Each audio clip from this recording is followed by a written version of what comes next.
morning, everyone. May I address Mei Chen Lee from the Ministry of Interior, Executive Director of Garden of Hope, Chi, and very honorable, respected Sister Therese, the CEO of the Good Shepherd Foundation, and my fellow Asian friends, all the participants from the 14 countries. First of all, I would like to express my very sincere gratitude to Garden of Hope and Good Shepherd Foundation for organizing this dream that I had of establishing an Asian conference, and which I felt that I alone would not be able to do it. And here was hope in front of me that we could organize this very challenging Asian conference in a very short span of time that I had dreamt. You know, I have a very, very dry PowerPoint. I don't know even if I'm going to show it to you because you already have copies in it. Technology has made our life easy, but it has also restricted us in many ways. You want a PowerPoint 20 days before a conference, and I don't know the faces of the people who I will be talking to. And many times I have prepared PowerPoints and I come to a conference and say, this is not what I want to say. I want to say something different. So I'm sorry I did not prepare a very colorful PowerPoint, but because I was extremely busy, as you know, and on the way I just jotted down last night in my transit in Bangkok, I wrote it down these points, but these points are with you. So this is not what we want to talk about. My PowerPoint may be very dry and colorless, but as you can see, I'm dressed colorfully. And I have a purpose for dressing colorfully. When I realized Garden of Hope, I love that name, the Garden of Hope. I said, let me pick up a sari which has green. It's the garden that symbolizes, and the flowers, which is the hope. You know, so that's why I said, let me start the conference with my own symbol of, you know, how much hope we have over this conference of forming an Asian network. So that is the reason I purposely picked up a green garden sari with flowers. You know, it symbolizes Garden of Hope. I hope so. My PowerPoint is dry, but I am colorful. I would like to. I feel that if you dream, you can make it. This is a Walt Disney's word, I think. You know, if you can dream it, you can make it. But I strongly believe in that. And dreams are coming true. It was only last year, I think, we talked about having an Asian conference. And we already have an Asian conference here. So if you dream it, you can make it. It proves that. However, I'm supposed to give you a keynote address on Global Network of Women's Shelters. And I think presenting Global Network of Women's Shelters is not a keynote speak. The keynote speak is speaking from heart to heart. You know, what is it that we want? And I think the personal journey which has led us to here is extremely important.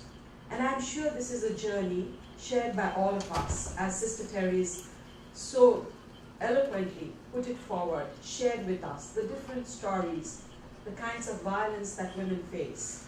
It's not exclusive to Taiwan alone. I think we all share, all of us who come from Asia, from a very strong patriarchal society, male-dominant values and cultures. We know what violence is. And most importantly, violence starts from the home, right from the birth of a girl child in most cases. Girls are accorded very less priority. As they grow up, in many cases in South Asia, girls are not even given the opportunity for education. As you grow up, you know, you say that when you are young, you are under your father. When you are married, you are under your husband. And when you are older, you are under your son. So usually you are, you know, you don't have your own views, personal views. You are predominantly dominated by several male dominance. With due apology to the few male here, I have no antagonistic views against male, because I feel that we need to work together.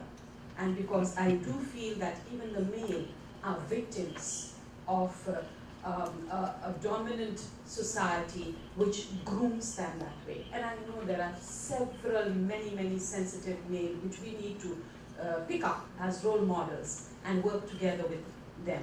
So I do respect and acknowledge the few men in this room. They are the heroes. They are our models, and we need to work together with them. I think that's extremely important as we go ahead. We are not against men. That's a message that I want to put across. So I would like to start from my, you have to tell me my time, because I have lots to share, that's why. So I would like to start from my own journey and how it led to the global network of women's shelters. In 1992, 8 of us who had studied together in Nepal got together.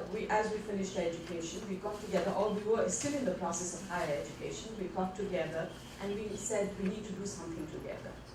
And we knew that we wanted to work for women. And all of us had all the experiences that Sister Terry's shared. All of us had known a girl who was raped by her father, but then she was, she was scolded by her own mother for being provocative. The blame came on her. We knew of girls who had been trafficked through the open borders of India and coerced into prostitution, sometimes by their own parents, with knowledge on it. We knew of girls and women who were abused at home by their husbands, beaten every day, and they feared every night, were not able to sleep all night. We knew of women who were thrown out of their houses by their husbands because they bought another wife. And we knew of women who did not have any economic empowerment, and they were not able to go back to their maternal home because their identity is in marriage. So all this, even in 1992, we knew about these stories. And the 8 of us, we said, we have been fortunate. Comparatively speaking, we have been fortunate from the many Nepali women because we have had access to good education. We have had some liberal parents, and we need to use our knowledge, our access to policies to good use. So we said, let us work on domestic violence faced by women. But we did not realize that how strong that struggle would be, how challenging that would be. We were young then. We asked the advice of our seniors, and they all said, you are crazy, you have worked, you have a little bit of education, you speak a little bit of English, and you have this Western idea, there is no domestic violence in Nepal. And actually the story is same here. Domestic violence is a issue within the domestic spheres, within the four walls of a house, within the husband and wife. It's a private matter. It's not something to be talked about or worked on. That was the kind of feedback we got from our elders, we got from our families, we got from our mentors. They said, forget it, don't work on it. That really troubled us, and we did a small survey where we realized that domestic violence actually affects women. Not only women, it affects the children that they groom. And because the children that they groom could be sons and could be daughters, it is the future generation that is being impacted. So it is a development issue. It is a matter of concern of not just women, but all men and women who are part of the country, who are part of the society, who are part of the global community. So having been convinced that this is an area that we need to work on, we continue to work on it. And I am coming to the shelters. Our biggest challenge was when we started making women aware that they have a right, that they should not suffer in silence. They have an identity, they are human. But there were few women who wanted to break away from the violent relations that they faced. They came out, they had no support. When they come out of the house, their parents don't support them because it's degrading for them to know that their daughter had walked away from her home. And they have no education, they have no employment, and there is no state support. So there were some women who came to us and said, you have taught us that suffering in silence is a sin, that there is no need for you to suffer. Now what do you have for us? We are out in the street. What can you give us? And we were very dumbfounded. We realized just raising awareness or just telling women about their rights is not enough. You need to provide an environment, a support, where women can confidently say, yes, even if I walk out of a violent relation tomorrow and walk out in the street, I have structures that support me. So that's when we opened the first shelter in Nepal, the women's shelter in Nepal in 1995. You know, we were excited. Again, I said, much younger than what I am now. So very excited that we managed to open a first shelter of women in Nepal in 1995. Without realizing, it was a seed fund from Global Fund for Women for 1 year. 1 year gone, we realized we don't have money. We have 24 women on our shoulders who are staying in our shelters. Running a shelter is not a project, is not a research, is not an advocacy, is not a campaign. Running a shelter means women's lives, means the lives of survivors, where you cannot say the chapter is closed, we don't have money, so you can go out in the street now. It impacts the lives. Then we realize what a great challenge that we have faced, that we had a huge responsibility on us. We did not know how to run, we didn't have much experience in running big institutions and organizations. So that's when we realized, and I realized the very, very psychological trauma we had, where we had to run from house to house asking for rice and vegetables and sugar so that we could feed the women that we had with us. So that's how it started. But I don't want to go through a long story, but what I want to tell you now is that we are proud that we have continued our shelter services till today, and we have 4 women's shelters in Nepal now and 5 children's shelters, because we realized that women and children are very interconnected. You cannot say we serve for women and then tell the children to go out. So these are the shelters we run now. We still run. We do not have government support because our government has other priorities as well, and this does not come under the acute priority. So we still, till today, continue facing extreme financial challenges. One of our shelter since June has run out of funding again, and it's extremely, and Nepal does not have a vibrant philanthropic society where business houses or corporate houses or the private sector support such endeavors. If they see me from there, they run away from here. She might come and ask us. That's the kind of attitude that we have. So it is extremely, that is one of the biggest challenges. And I'm sure when I'm saying this, I can see the nodding of the head, all around here. And I know you face similar challenges. I'm sure most of you face similar challenges. Some of the countries that you have over here, you said 21 shelters. I'm sure you have a lot of government support as well. No? Is it? I don't know. Half of it. But that's quite a deal, half of the government support. So in some countries you are fortunate. You have some government support. Or maybe you have good foundations, trust funds that keep you going. But in many parts of South Asia, I think, we do face that severe challenge of financial crunch. And when you feel that you could have invested your resources in something other work, you end up investing so much in trying to find resources for a shelter. So if only we could smoothly run a shelter, I feel we could have done so much. However, having said that, like I said, we run these shelters, and these were the challenges that we constantly faced. You go to a donor, what will the donor tell you? There are UN organizations, there are bilateral donors, embassies, from TFID to Australians, to Britishers, to Americans, to everyone. They have their agenda. When you ask them to support a shelter, their question is, we do not fall under their agenda. The reason is the indicators.